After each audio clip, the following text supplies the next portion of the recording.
Welcome to the Qasim Rashid Show, a civil rights lawyer here to expose all forms of injustice with a sprinkling of dad jokes in between. Here's your host, Qasim Rashid. Good morning and peace be upon you this beautiful Sunday, wherever you're tuning in from. My name is Qasim Rashid, and this is the Qasim Rashid Show here on Sirius XM Urban View Channel 126, the most awesome show in the multiverse. We're back with a new episode this week. We took a break last week. My amazing producer, Alexa, was on break. I needed a break, so it's good to take some time off. Love you guys, but every so often it's good to have some time to reset, which we've done, and now we're back. And today, July 21st, is the birthday of yours truly. I turn the meaning of life today, and if you are an older millennial or a younger Gen Xer, you recognize that reference from the Hitchhiker's Guide to the Galaxy. I turned 42. Pretty excited about it. And before I dive into the show, because there's a lot to talk about today, we got to talk about the Trump assassination attempt. I want to talk about the RNC and JD Vance. There's a lot to cover. But first, I want to be a little bit sentimental and dive into turning 42 with some life lessons that really, this is more for myself. I don't want to profess to be some wise sage who's giving out life advice, but this is stuff that's helped me immensely. And if you guys want to support my work, remember, if you're listening to this on SiriusXM, subscribe. And if you're listening to this on Substack, subscribe. Whether it's for free or for $5 a month, it goes a long way. I appreciate you immensely. So, I'm incredibly blessed. And I find myself thinking, at 42, what would I tell my 21-year-old self if I could go back in time to talk to him? And I came up with a list of about 15 things that I would go back and tell my 21-year-old self. And really, this is stuff that I'm reminding myself now so that when I'm 84 and I think back to what I would tell my 42-year-old self, I would hope some of this advice would apply. So I'm going to quickly go through this and then we'll dive into the rest of the show. And I hope you find this insightful as well. Number one, remember to cut yourself slack and lift yourself up. Plenty of folks who are going to try to tear you down. Don't join them in doing that. Instead, be your own biggest champion, because sometimes you're the only one you're going to have. And the good news is that you championing yourself is enough for you to be successful. Number two, never sacrifice time on something that won't matter in the long run. Your time is the most precious gift and asset and treasure that you have. Don't waste time in hopes that when you're older, it'll pay off. It won't, because that time is gone forever. Embrace the time here and now. Three, cherish the moment. Kind of similar to a little bit different. Cherish the moment that you're in, not the destination that you're seeking. The destination may come, it may not come, but that moment is here and now. That moment is what you'll miss the most, whether it's a movie night with friends, a laugh in class, a snowball fight, practice on the sports team you're on, whatever it is. Cherish that moment now. I recently got together with my high school buddies that I ran cross country and track with, and our high school coach, and these guys I haven't seen in 25 years. And we won conference championships, and some of the guys on the team were state champions and set records and all sorts of amazing stuff. But all we talked about were the workouts, the summer runs, not even the championship races. I mean, those are fun, but what we cherished the most, what we missed the most, was just the hanging out. So enjoy those moments. Number four, always say yes when a friend calls you for lunch or coffee. Always. The older I've gotten, the more I realize that no that I gave was the last time that we ever spoke. Not because they were bad or I was bad or malicious, but just life happens. So always say yes, because you don't know if it's going to be the last time, and you want to cherish those relationships. Number five, building upon that, always pay for lunch. Don't make a big deal out of it, but always pay for lunch. People remember when you do something kind that you don't have to do. And that $20, $30, if you can afford to go out for lunch, find a way to pay for both, because I tell you what, it goes such a long way in building goodwill and friendships. Number six, and this kind of builds off of number five, never remind someone you did them a favor, ever. No matter how small or large, do the favor because it needs to be done, not because you expect some kind of reward or recognition or leverage. And I found this is a small habit that kind of builds character, and it builds a reputation for someone who's being who's known for their compassion and sincerity. So just keep that in mind. Number 7, always protect the privacy and dignity of your life partner. Find someone who compliments you and compliments you, someone you can be vulnerable to and will be vulnerable to you, but protect their privacy and their dignity. And this is, I can't emphasize this enough.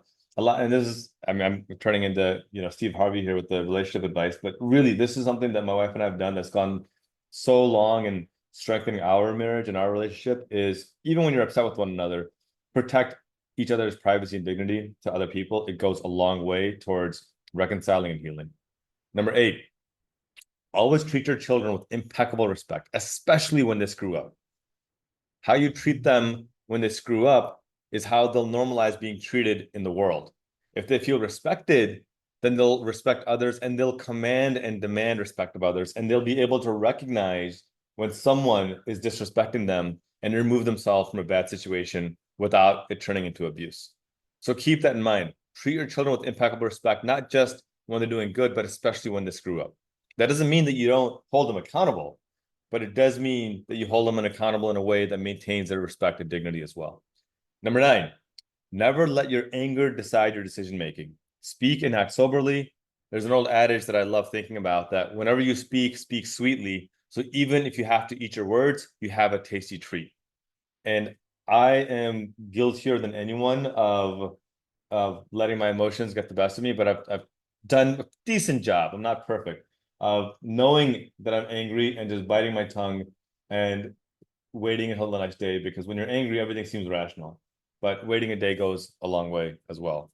Number 10, always be humble. And let me build upon that, because it's easy to be like, I'm the most humble guy I know. But we got to remember what humility is. Humility is not thinking less of yourself. It is thinking of yourself less, right? So we're not talking about debasing yourself. We're talking about thinking in a way where you just put others first. It's not thinking less of yourself. It's thinking of yourself less. That's an important nuance. Number 11, always meet people where they are. Assume positive intent. And I want to emphasize on this point, you don't need to be a martyr, right? When someone is approaching you in a negative way, or approaching you in an ignorant way, or there's a microaggression, I'm not saying you need to be a martyr. I'm just asking you to remember that not everyone knows what you know. This is the famous Malcolm X quote, right? That don't be such a haste to condemn somebody because he doesn't know what you know or think as you think. There was a time when you didn't know what you know now. And to me, that's an important point. If we're trying to build unity, if we're trying to build relationships, if we're trying to build a sense of compassion, then meet people where they are, assume positive intent. And while that is a bit of a riskier move, I have found that 9 times out of 10, 99 times out of 100 probably, it's ended up resulting in a better relationship long term, where a person by your action feels inspired and motivated to do better and be better as well. Number 12, always act to change injustice with your actions. And if you can't, then speak out against it with your words. And if you can't, then steel yourself against its influence. Don't let it affect you. But being silent on injustice, the older you get, the more you're going to regret that, why didn't I speak up? Why didn't I do something? And look, not everyone is in a position where they can go out and be that hero that we grew up wanting to be. But that doesn't mean that you can't play a role either with your words, or at least making sure it doesn't affect you, and then continue to build better and be better as well.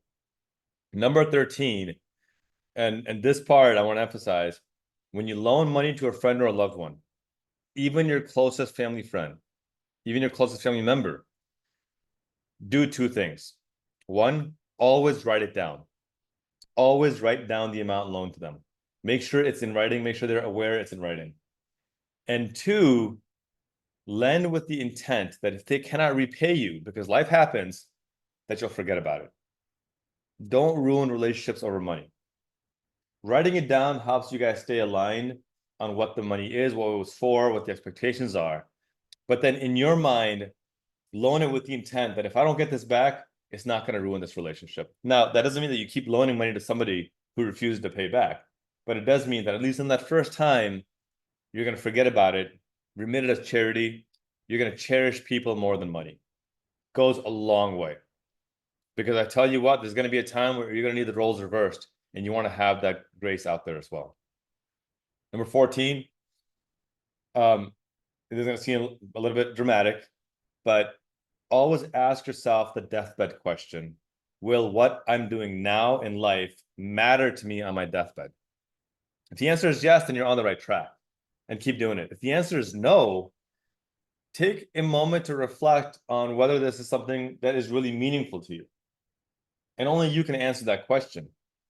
But this goes back to my earlier comment that I made about cherishing the moment, not the destination, and never sacrifice your time on something that won't matter. But really, this is a good litmus test I found. And finally, number 15, this is something that I really think about often. Remember the difference between disappointment and regret. You can be disappointed you didn't achieve some goal despite your best efforts, but regret comes from not giving your best efforts. Live a life of conviction, one that's committed to justice, committed to compassion, committed to love. And in my view is you won't have regrets. But recognize that being disappointed is normal because you did your best and something out of your control prevented you from achieving your goals. You can try again, but regret, you do control. You do control, because if you wake up and say, I just didn't give my best, that's regret.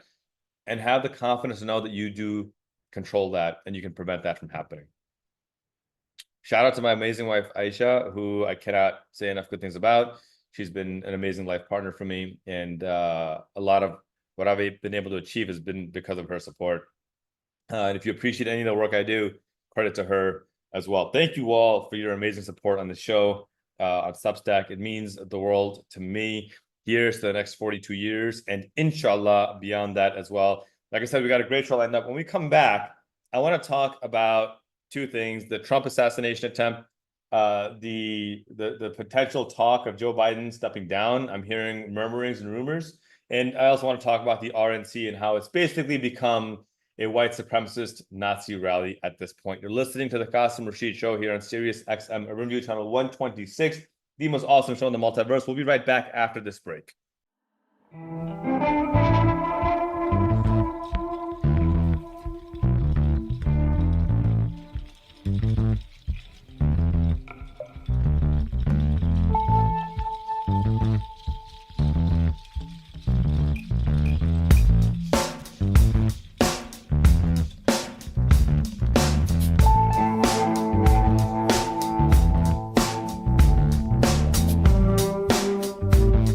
Welcome back. You're listening to the Qasim Rashid Show here on Sirius XM Urban View Channel 126, the most awesome show in the multiverse. You may have heard by now that there was an assassination attempt on former President Donald J. Trump by a guy named Matthew Crooks, which is a kind of interesting name to be an assassin.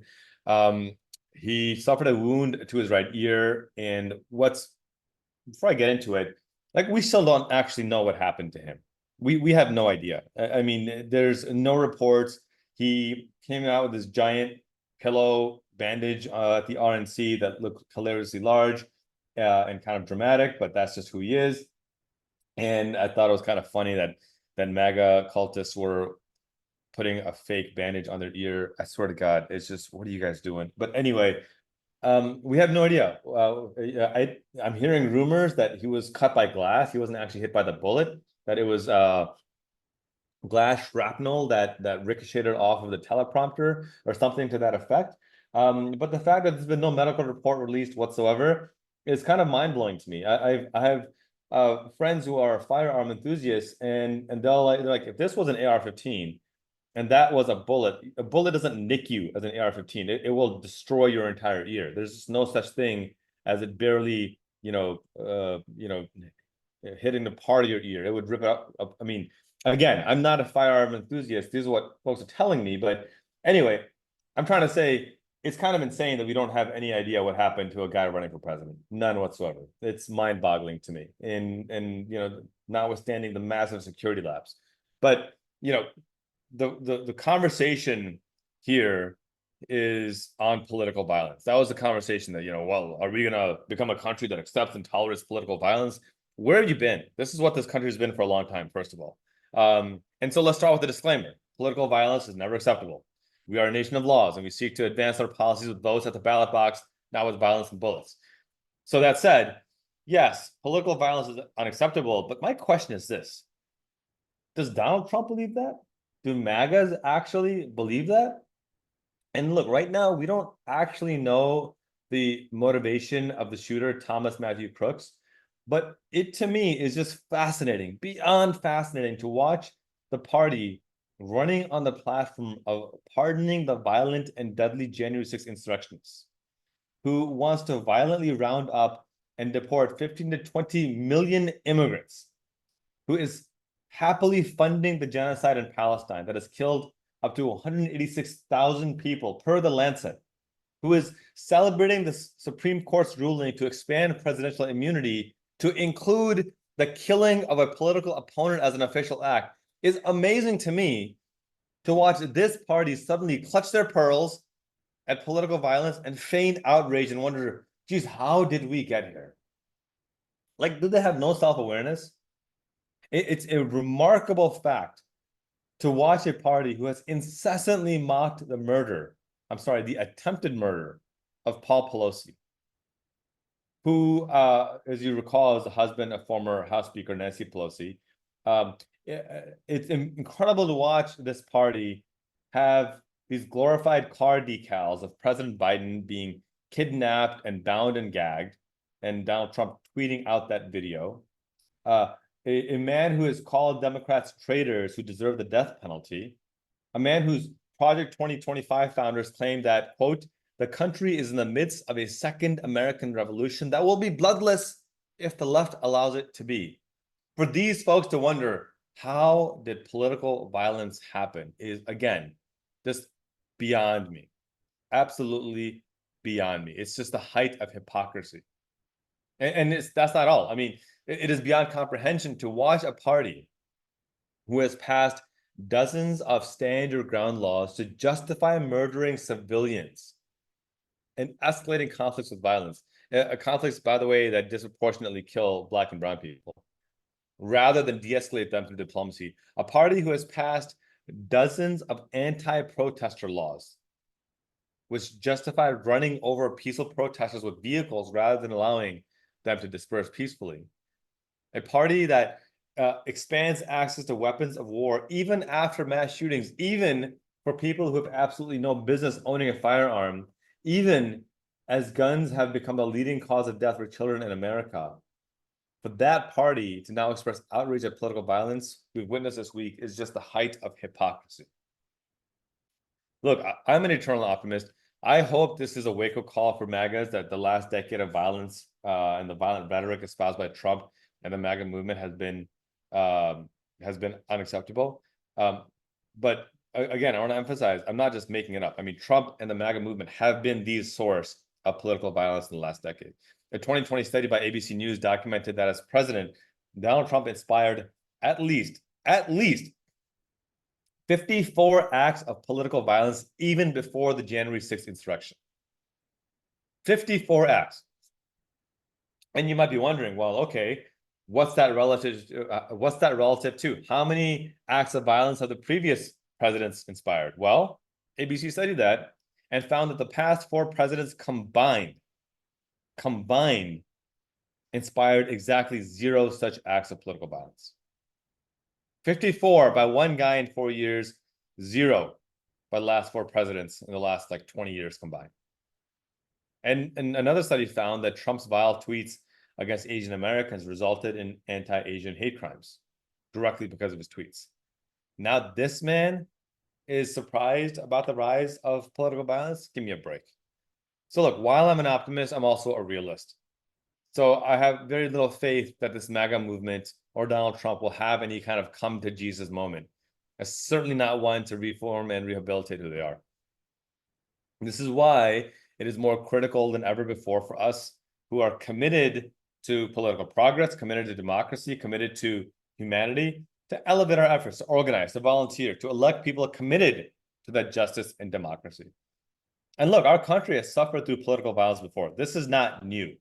You know, we can look at the scores of assassinations throughout American history, certainly the numerous major assassinations during the civil rights movements of Kennedy's and Dr. King and Malcolm X and Fred Hampton, the list goes on and on. So we're not like in uncharted waters, but standing idle is certainly not an option. As Dr. King said, those who love peace must learn to organize as effectively as those who love war.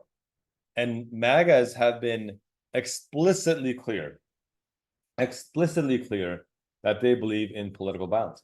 It is up to us to stop them with effective organizing, with effective votes at the ballot box, with holding accountable what MAGAs are doing right now. And to that effect, if you've been watching the RNC, you're basically seeing what? You're basically seeing a Nazi rally. And it's been enabled by one J.D. Vance, who, I've been amused. I'm gonna talk about the RNC rally in just a second, but staying on this assassination attempt, hours after this guy Crooks tried to kill Trump, and by the way, this guy Crooks is a registered Republican. He's a white male conservative shooter. He had a legally purchased firearm in his possession, and he tried to kill Trump. So, as much as they're trying to blame, the rhetoric, this is a Republican trying to kill a Republican. But ironically, actually not ironically, predictably, just hours after the assassination attempt, Mr. J.D. Vance puts out this tweet. Vance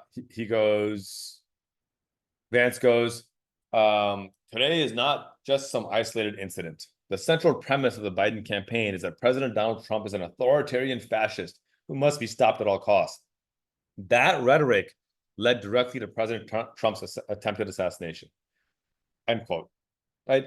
This guy is blaming the Biden campaign and the Biden campaign's statement that Trump is an authoritarian fascist who must be stopped, but that's why a Republican tried to kill the Republican nominee for president. Notwithstanding how this makes no sense whatsoever, there's only one problem with Vance's allegation. That is, it wasn't President Biden's 2024 presidential campaign that loudly compared Donald Trump to Adolf Hitler. No, it was a guy named J.D. Vance himself in 2016. Back in 2016, he declared, I go back and forth, and he texted this to a friend who's now an elected representative in Georgia, a Democrat, by the way. He goes, I go back and forth between thinking Trump might be a cynical a-hole like Nixon, who wouldn't be that bad and might even prove useful, or that he might be America's Hitler. How's that for discouraging? Vance goes on to describe Trump as an idiot, as noxious, as cultural heroin, as reprehensible. In a now deleted tweet, he says something to the effect of President Trump makes people I care about afraid, immigrants, Muslims, etc. Because of this, I find him reprehensible. God wants better of us. Yeah, this is J.D. Vance talking about how he condemns Trump because God wants better of us. The guy who's now endorsed him for president and running as his VP. So while Vance now speaks of this need to decrease political violence and this dangerous political rhetoric, when he was unclouded previously by the promise of unimpeachable power, Vance himself compared Donald Trump to Adolf Hitler. So the guy who's now running with him is saying, yeah, I have no problem running with Adolf Hitler. And for him to now blame others for agreeing with him when he should be doing a victory lap for calling out Trump's fascism before most anyone else on the right did is mind-blowing to me. And, of course, since comparing Trump to Hitler, Vance has aggressively flipped the script and now proudly embraces Donald Trump and his fascism. And now Donald Trump rewards that loyalty as only a fascist in chief could by selecting Vance as his vice president running mate for the 2024 election. And here are the three things you need to remember. First, this is a stark reminder that fascism has no principles, no morals, no values, except one, to achieve the goal of a raw power grab. And so despite recognizing that Donald Trump is, quote, America's Hitler, Vance has no problem embracing that fascism as a means to gain power. Do not expect fascists to live by their word because their code is not tied to any word. It's tied to what gets them in power. And that's what's happening here. Two, it's a stark reminder of just how badly corporate and dark money has decimated our fragile democratic republic. JD Vance didn't just flip the script and start supporting Trump despite recognizing his fascism for fun. He did it with an absurd $15 million boost from a right-wing tech billionaire. The Citizens United decision of 2010 has just wreaked havoc on our politics. And by the way, for the Democrats listening to this and being like, yeah, look at those MAGAs, they're so terrible with their corporate money. This is not just a Republican problem. It's a Democratic problem as well. I ran for Congress against a Democrat named Bill Foster, who's already worth tens of millions of dollars. And despite being filthy rich, money that he made off of tax incentives that took tax money away from schools and other public institutions, despite him being filthy rich, he still shamelessly took tens of millions from banks, not tens of millions, only millions, sorry. He still shamelessly took millions from banks, from big oil, from big pharma, and then voted with Donald Trump and Republicans to deregulate banks, promote drilling, and repeal key parts of the Affordable Care Act. This is a Democrat who is corrupted by money doing the exact same thing as J.D. Vance and Donald Trump. It's absurd. So when we talk about money in politics, recognize that it's not just corrupting the Republican Party, it's corrupting the Democratic Party as well. And I say that as a Democrat who demands my party do better and be better to stave off fascism. And third, the third takeaway of Vance accepting Trump's nomination for vice president, that this is a reminder that fascists don't play by the rules and instead notoriously issue responsibility or accountability for their actions. This is why, despite the fact that the shooter who made an attempt on Trump's life is a registered Republican, a white male US citizen operating a legally purchased firearm, MAGA Republicans still blame anyone but themselves. Instead, they are now blaming DEI. Yeah, they're saying that because there were female Secret Service agents, that's why Trump got nearly killed. No mention of the fact that a white male cop confronted the shooter and the shooter pointed his AR-15 at him and the cop ran away. No comment on the fact that the entire Secret Service and the perimeter failed to secure a roof 130 yards away with a clear shot at Trump. No, they're just blaming women, period, because of course misogyny is the point. So as political violence increases in America, manufactured by these MAGA extremists, they will be sure to blame anyone but themselves. And that's why we see not just a risk, but a probability of a spike in anti-Black, anti-Muslim, anti-immigrant, anti-LGBTQ, anti-Semitic, misogynistic hate crimes. And so again, our response to this rising fascism requires us to elevate our work to uphold justice.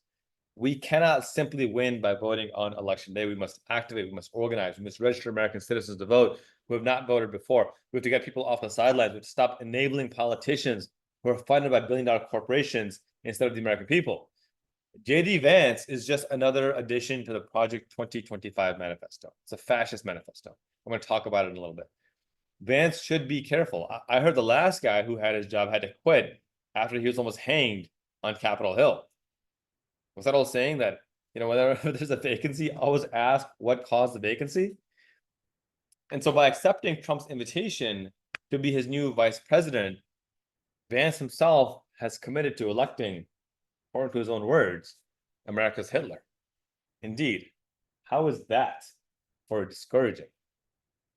Are you listening to the Qasim Rashid Show here on Sirius XM Urban View Channel 126, the most awesome show in the multiverse? If you're listening on Substack, be sure to go ahead and subscribe and support our work. When we come back, I want to talk a little bit about Project 2025. I want to talk about the RNC and how it's basically become a Nazi rally at this point. And that's not an exaggeration. I'm going to talk about not only the rhetoric set at the RNC, but the really vile and vicious targeted hate at Usha Vance, J.D. Vance's wife, who people are just now realizing is an Indian American woman, and that for MAGAs has become like this unforgivable sin that she doesn't have the right skin tone, adding to the point that this is a Nazi rally at this point.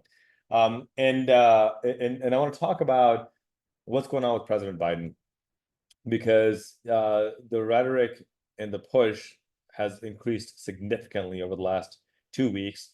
Now Chuck Schumer, as well as Speaker Pelosi, are publicly calling on him to withdraw, which I'm just shocked. I never thought I would see that.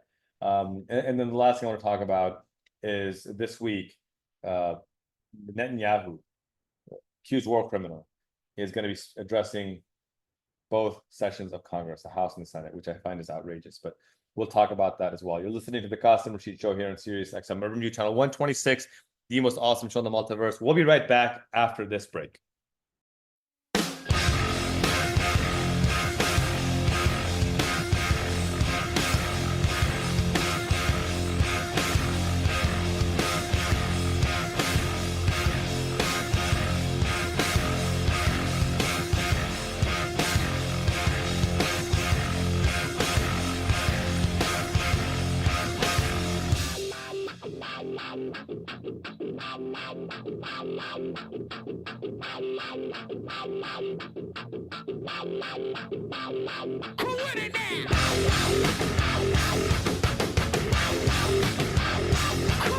Welcome back. You're listening to the Qasim Rashid Show here on Sirius XM Urban View Channel 126, the most awesome show in the multiverse. While I'm recording the show, I got a headline across my desk that said, behind the curtain, top Democrats now believe Joe Biden will exit. And it would be a shocking turn of events if it happens. Every single poll shows that Biden is losing to Trump in every single swing state. He's running behind the Senate and House candidates in those states by up to 10 points. An AP poll this week showed that nearly 2/3 of Democrats want Biden to withdraw from the presidential race. And that's obviously putting a lot of pressure on him as well. Senate Majority Leader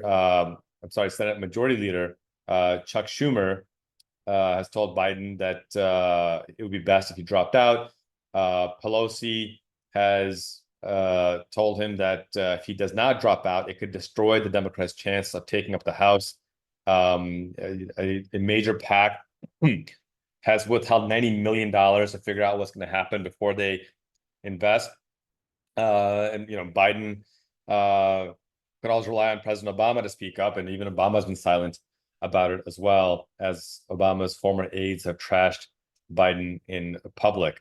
Bill and Hillary are following Obama's lead as well. And so, look, my views on Biden with the debacle and his enabling of the horrific war and genocide in Gaza and Palestine. I'm not terribly pleased with the way he's acted in that space. In fact, I've been very critical of it. But I think beyond that, if we're going to protect our democracy, we need to have our best possible ticket, one that's going to activate young people, one that's going to be long-term. And look, Biden ran in 2020 on the platform of being a transition president. That's what he ran on. These are his words. And, I've long believed that for our party and for our country to continue, we need to have competitive primaries. We didn't have that this time. And that's a problem because you set the expectation and you didn't follow through. And I know I'm going to upset some people with this, but look, I'm not here to win favors with individual politicians. I'm here to uphold a sense of justice. And if every single poll, 9 out of 10 are telling us that he's running 10 points behind, he's losing every single swing state, we need to stop our allegiance to Biden and maintain our allegiance to democracy, to protecting our republic. And that's really what this is all about. And the fact that now Chuck Schumer, Mark Warner, who's as moderate as you can get, Brad Schneider, who's basically a Republican, he's a Democrat, but basically votes Republican. We've got, it's not the progressive movement pushing Biden to get out. It's the moderate movement. It's the centrist movement pushing Biden to get out.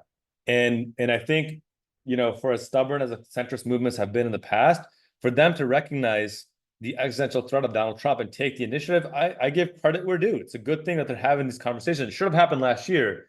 I don't think we're too late. I think we can still make a movement. I think we would absolutely build incredible and immense motivation of getting people involved and engaged. But it needs to happen quickly because we are running out of time. All the data showing that we are not in a good place. And for people saying that the polling showed that Biden would lose in 2020, that's just not true at all. Back in 2020, Biden was up consistently, and he won by a smaller margin than he was up by. But now he's down consistently. And to think that he's going to somehow win while being down when he won barely when he was up is really problematic. And no, you can't look at the 7 million votes he won by to say, well, look, he won by 7 million votes.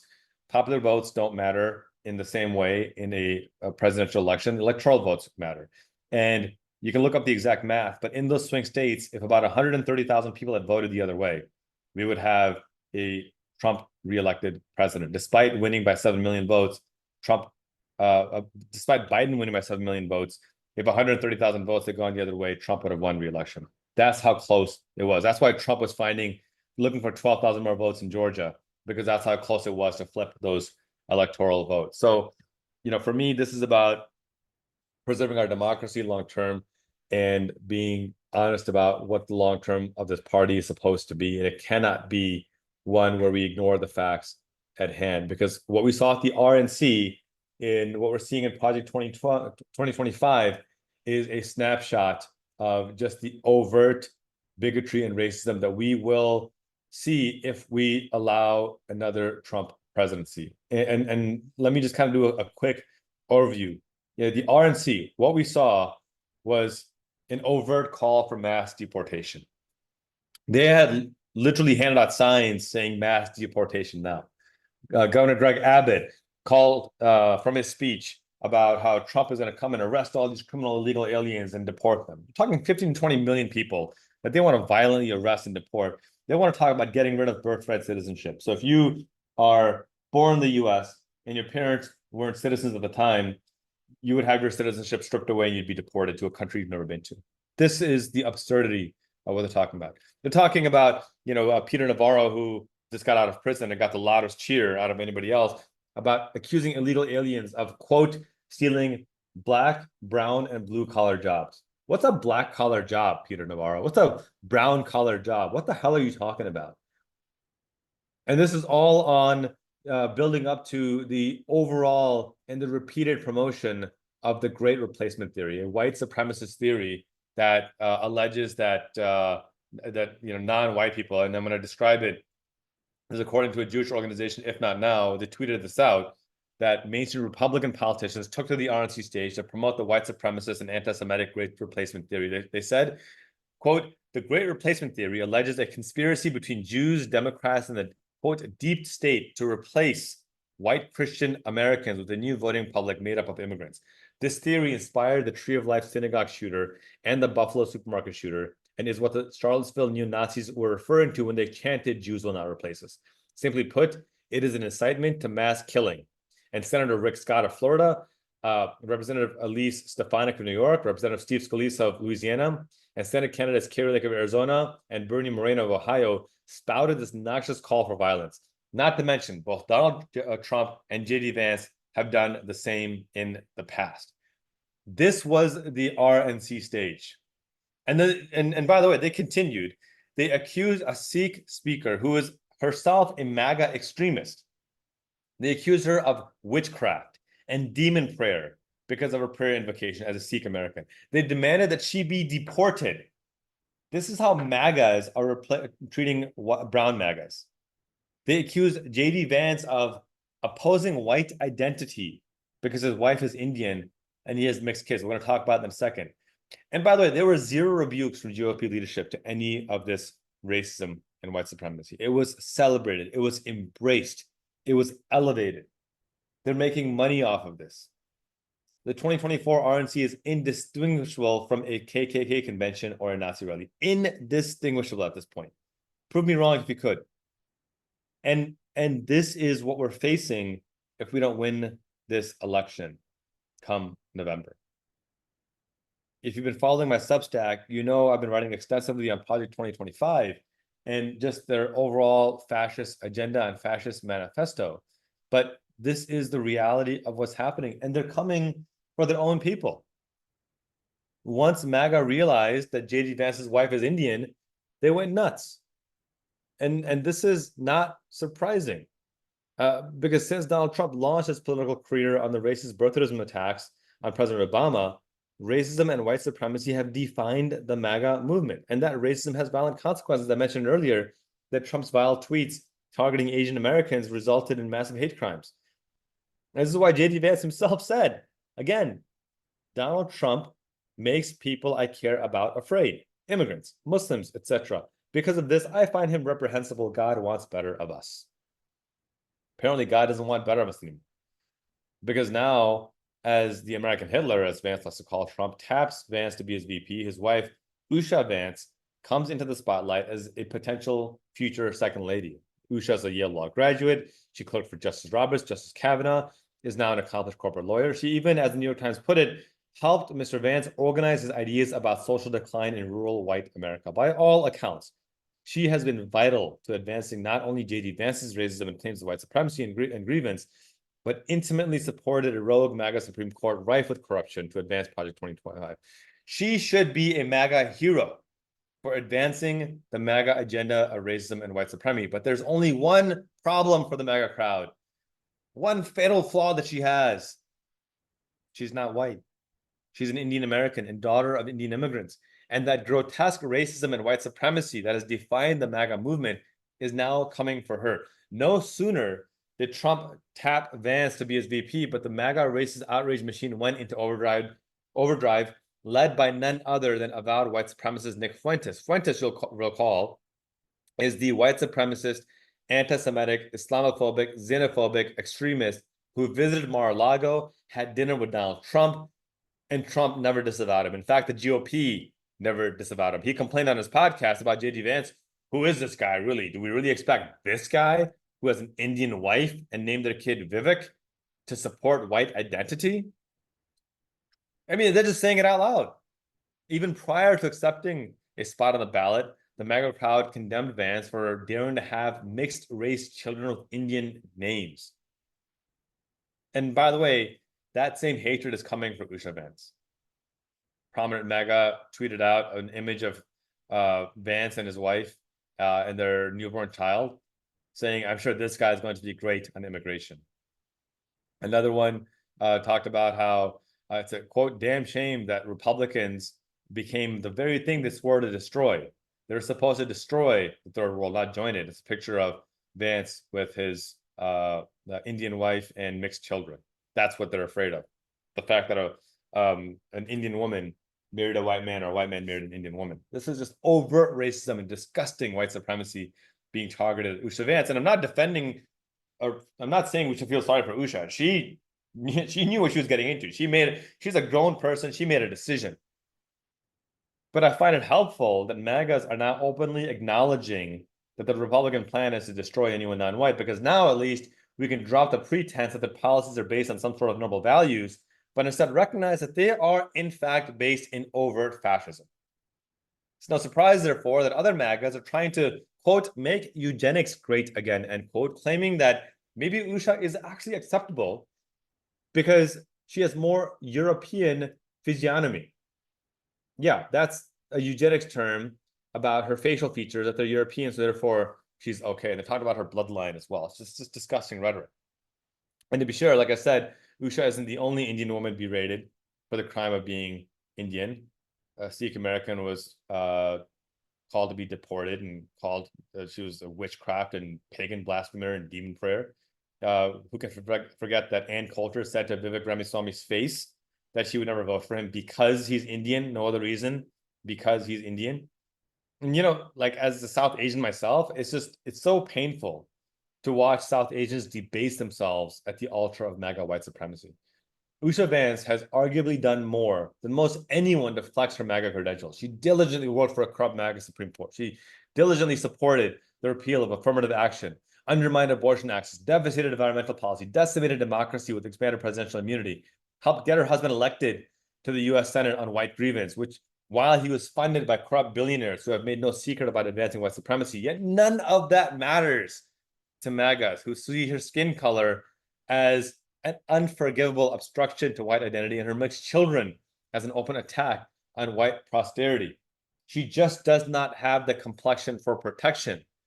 And so for people of color in the MAGA movement, for white allies looking to do better and be better, let these examples serve as a reminder that since its racist founding on birtherism, the MAGA movement is and always will be, as long as it exists, a racist white supremacist movement. The only difference between the 2016 election and the 2024 election is that there's no longer any pretense left of their intentions to destroy anyone non-white.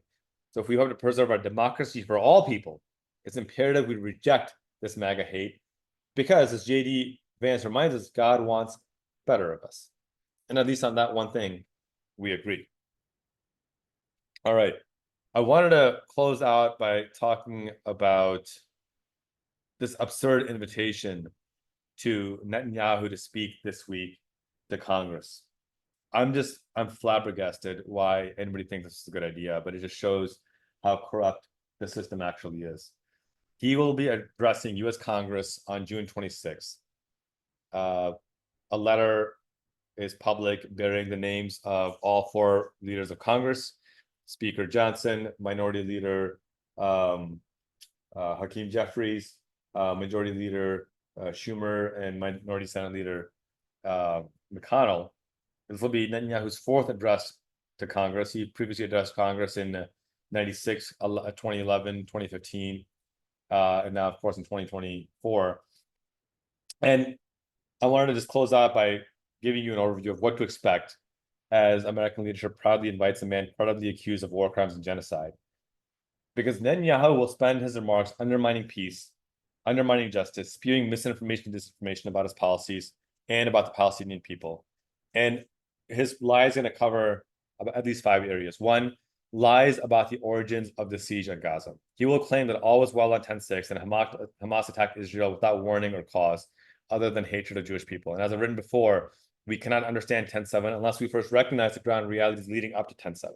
Netanyahu will ignore these ground realities. He will ignore Israel's 57-year illegal military occupation of Palestinian territories for the illegal act it is. He will ignore that Hamas is not an ancient organization, but having been established only in 1987, it is a reaction to more than 20 years of illegal occupation and land grab. He will ignore Israel's 700,000 illegal settlements for the violation of international human rights law that they are, as repeatedly affirmed by the UN and the United States. He will ignore that Israel has now called to annex the West Bank and to Gaza. He will ignore the 2 decades of Israel's land, air, and sea blockades on the people of Gaza that left them desperate and distressed, and that violates international human rights law. He will ignore that some 9,500 Palestinians are indefinitely detained in Israeli prisons in what is known as administrative detention without charge or opportunity for release. He will ignore that, as you read this, up to 1,000 Palestinian children are indefinitely detained in Israeli prison, again, without charge, under so-called administrative detention. He will ignore that, according to B'Tselem, these children are suffering physical and sexual abuse, being locked in cages. Netanyahu will ignore that in the year prior to 10/7, the Israeli military killed at least 240 Palestinian civilians in the West Bank, a death toll that included 47 children. And in fact, it was the deadliest year on record for Palestinian civilians. And he will ignore that Netanyahu himself deliberately propped up Hamas for years with funding, with a specific goal to undermine Palestinian statehood, regional security, and empowerment of the Palestinian people. In short, Netanyahu will attempt to paint the Hamas war crime attack on civilians on 10/7 as a spontaneous attack out of the blue, and not as part of an ongoing series of violent effects that have gone on for decades. Don't let him get away with that false narrative. Netanyahu will next lie about his policy during the siege on Gaza. He will claim that Israel is the most moral army in the world. He will ignore South Africa's documented International Court of Justice lawsuit accusing Israel of genocide and proving intent. He will ignore the ICC's detailed accusations against him and Defense Minister Gallant for indiscriminately bombing civilians in Palestine. He will ignore that the New York Times, NBC, and numerous other outlets have documented more than 200 instances where the Israeli military forced Palestinians into a confirmed safe zone only to bomb that safe zone and kill thousands of innocent civilians. These are war crimes. Next, he will lie about the International Criminal Court. He will claim that the ICC is making an equivalence between Israel and Hamas. It's a meritless claim that the ICC has already thoroughly debunked. Meanwhile, Netanyahu will ignore that Israel illegally spied on the ICC for the past 9 years, that it attempted to bribe and intimidate previous ICC prosecutors. Netanyahu will claim that the ICC has no jurisdiction over Israel, ignoring that Palestine has been a member state of the ICC since April 1st, 2015. Therefore, the ICC absolutely has jurisdiction over war crimes committed in Palestine, which Israel has committed. Next, Netanyahu will lie about how the conflict can be resolved. He will claim that all that needs to happen for this war to end is for Hamas to release the hostages. But we know this is false. We know this is false because even after the UN passed a binding Security Council resolution that Israel supported, mandating complete ceasefire and release of all hostages, Israel now is on record saying they refuse to abide by the UN resolution. They are themselves preventing the release. Netanyahu will ignore that the families of the hostages are condemning Netanyahu for refusing to secure release of the hostages, saying that the Israeli government has made a conscious and deliberate effort to sacrifice the hostages. This is what the Hostage Family Forum has said. Finally, Netanyahu will lie about his critics. He will claim that criticism of him is anti-Semitism, ignoring the fact that his government has killed 108 journalists and media workers, ignoring that Jewish organizations themselves are condemning Netanyahu for his violence. This is not an exhaustive list, but watch for these things as you listen to his remarks and reject them. Thank you all for tuning in. You're listening to the Qasim Rashid Show here on Sirius XM Urban News Channel 126, the most awesome show in the multiverse. Be sure to subscribe to us on Substack. Until next week, much love to you. God bless you. Peace.